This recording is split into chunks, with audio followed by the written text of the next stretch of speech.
Halo, assalamualaikum. Jumpa kembali dengan channel Pijat Bekam Ali Munir. Saya sekarang kedatangan seorang tamu, yaitu Bapak Nono dari daerah Surabaya Utara, dari daerah Ampel. Kebetulan dia kayak masuk angin berat sehingga ada serangan batuk dan sesak. Eh, Baiklah, kita tanyakan dulu pada Bapak Nono, gimana Pak kronologinya kok sakit? Pak? Awalnya gimana Pak? Awalnya bangun tidur, mau ke masjid kok sulit ya. Oh sulit, oh gitu ya. Jadi intinya langsung batuk sesak gitu. Oke, mungkin anginnya, serangannya gitu. Oke. Baik pemirsa, mari kita lanjutkan konten kami. Oke.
lebih sana. Wow, bapak. Mantap. Mantap Oke, gimana campur nih, biar kemana? Biar kemana? Mantap.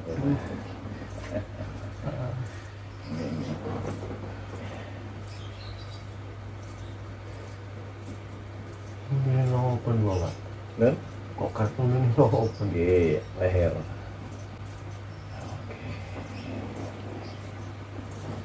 Ini kita angkat atas kuda.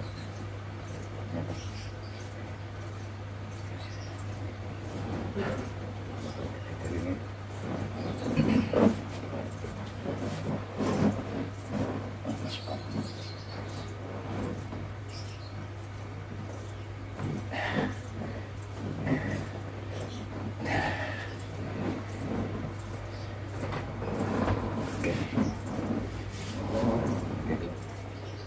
Baik pemirsa, sebelum konten ini kita tutup, terlebih dahulu saya akan menanyakan pada Bapak, gimana Pak hasil terapi pijat tadi rasanya Pak? Alhamdulillah hilang ini penyakit saya ini. Tadi batuk ya, buat gerak, Sulit gerak. napas tadi. Tadi sulit napas, Sulit napas. untuk gerak dikit susah. Aduh, sulit sekali. Alhamdulillah hilang ini. Langsung Pak, Ya. alhamdulillah. Alhamdulillah. Allah langsung ngasih kelangsungan. Amin. Iya Pak. Baik pemirsa, cukup sekian dulu konten kami. Mudah-mudahan video ini ada guna dan manfaat untuk semua orang. Assalamualaikum.